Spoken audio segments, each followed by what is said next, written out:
Welcome to Solanki education digital. તો ચાલો આજે આપણે શીખીશું ધોરણ 5 ગણિત ગમ્મત સ્વાધ્યાય પોથી પાઠ છે 14 કેટલું મોટું અને કેટલું ભારે। દાખલો 5 નીચે આપેલી ઘન આકૃતિ પરથી તેની નીચે આપેલા પ્રશ્નનો જવાબ આપો। एक चौरस घन बराबर 1 सेंटीमीटर એટલે એક ચોરસ ઘન સેન્ટીમીટર બરાબર કેટલા થાય 1 સેન્ટીમીટર થશે। એના પરથી પ્રશ્નના જવાબ પરથી આપણે ગણીશું। પહેલો પ્રશ્ન સમઘનની લંબાઈ પહોળાઈ અને ઊંચાઈ કેટલી થાય તો આપણે અહીંયા પહેલા લખી દઈએ લંબાઈ પહોળાઈ અને ઊંચાઈ। હવે આપણે આ ગણીશું તો જો 1 2 3 4 એટલે 4 લંબાઈ। હવે પહોળાઈ એને પહોળાઈ એટલે 1 2 3 4 આ એની પહોળાઈ છે અને લંબાઈ કેટલી થશે 1 2 3 અને 4 એટલે એની ઊંચાઈ કેટલી આવશે શું લંબાઈ બરાબર કેટલી આવશે 4 સેન્ટીમીટર। પહોળાઈ પણ કેટલી આવી 4 સેન્ટીમીટર અને ઊંચાઈ પણ કેટલી આવી 4 સેન્ટીમીટર। બીજું સમઘનનું ઘનફળ કેટલું થાય બીજું સમઘનનું ઘનફળ આપણે કઈ રીતના કરીશું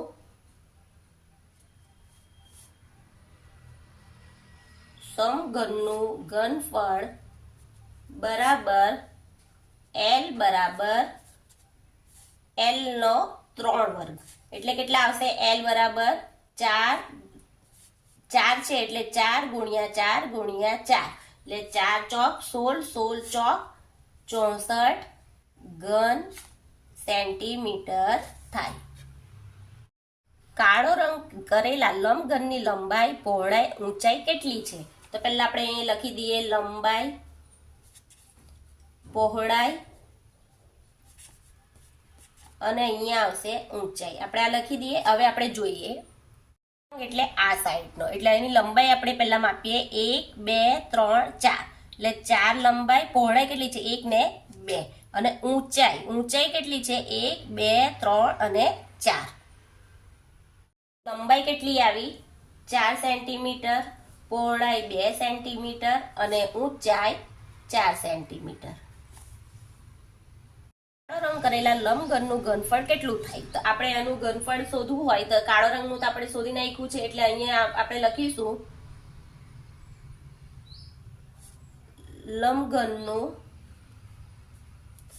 ઘનફળ બરાબર લંબાઈ ગુણ્યા પહોળાઈ ગુણ્યા ઊંચાઈ તો લંબાઈ કેટલી છે 4 સેન્ટીમીટર પહોળાઈ કેટલી છે 2 સેન્ટીમીટર અને ઊંચાઈ કેટલી છે 4 સેન્ટીમીટર તો 4 દુ 8 8 ચોક 32 એટલે કેટલા આવશે 32 સેન્ટીમીટર એનું ઘનફળ થશે। પાંચમું લીટીઓ કરેલા લંબઘનની લંબાઈ પહોળાઈ અને ઊંચાઈ કેટલી છે તો અહીંયા પણ આપણે લખી દઈએ પહેલા લંબાઈ પહોળાઈ અને ઊંચાઈ। હવે જોઈશું આપણે શોધીશું તો 1 2 3 ને 4 એટલે 4 લંબાઈ પહોળાઈ કેટલી છે 1 ને 2 એટલે 2 પહોળાઈ આવશે ને ઊંચાઈ કેટલી છે 1 2 ને 3 ઊંચાઈ આવશે 3 તો અહીંયા લંબાઈ કેટલી છે 4 સેન્ટીમીટર લંબાઈ હતી પહોળાઈ કેટલી હતી 2 સેન્ટીમીટર અને ઊંચાઈ કેટલી હતી 3 સેન્ટીમીટર। લીટીઓ કરેલા લંબઘનનું ઘનફળ શોધો તો લંબઘનનું ઘનફળ બરાબર શું આવશે લંબાઈ ગુણ્યા પહોળાઈ ગુણ્યા ઊંચાઈ તો લંબાઈ કેટલી હતી 4 સેન્ટીમીટર પહોળાઈ કેટલી હતી 2 સેન્ટીમીટર અને ઊંચાઈ કેટલી હતી 3 સેન્ટીમીટર। હવે ગણીએ 4 દુ 8 8 તાલી 24 એટલે 24 સેન્ટીમીટર તેનું ઘનફળ થશે। સાતમું ટપકા કરેલા લંબઘનની લંબાઈ પહોળાઈ અને ઊંચાઈ કેટલી થાય તો અહીંયા પણ આપણે એ જ પ્રમાણે કરીશું લંબાઈ પહોળાઈ અને ઊંચાઈ। ટપકા કરેલા છે તો લંબાઈ કેટલી હશે 1 2 3 4 એટલે 4 લંબાઈ પહોળાઈ કેટલી છે 1 ને 2 અને ઊંચાઈ કેટલી છે 1 આ 1 ઊંચાઈ છે કેટલી આવી? 4 સેન્ટીમીટર. પહોળાઈ કેટલી હતી? 2 સેન્ટીમીટર. અને ઊંચાઈ કેટલી છે? 1 સેન્ટીમીટર. આઠમું, ટપકા કરેલા લંબઘનનું ઘનફળ શોધો. તો લંબઘનનું ઘનફળ બરાબર લંબાઈ ગુણ્યા પહોળાઈ ગુણ્યા ઊંચાઈ. તો લંબાઈ કેટલી છે?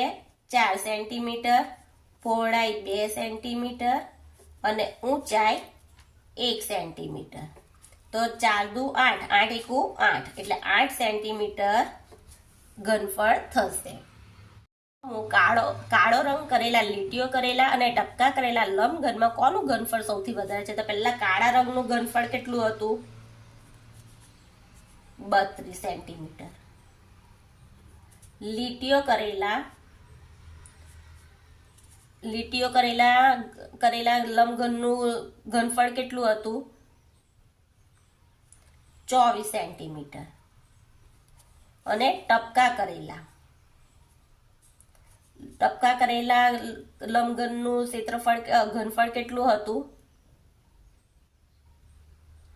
8 સેન્ટીમીટર. તો અહીંયા શું પૂછ્યું છે કે સૌથી વધારે લંબઘન કોનું ઘનફળ વધારે છે? તો કોનું છે?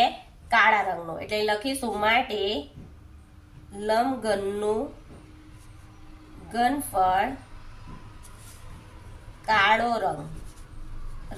રંગ કરેલા કેટલું છે? 32 સેન્ટીમીટર સૌથી વધારે છે.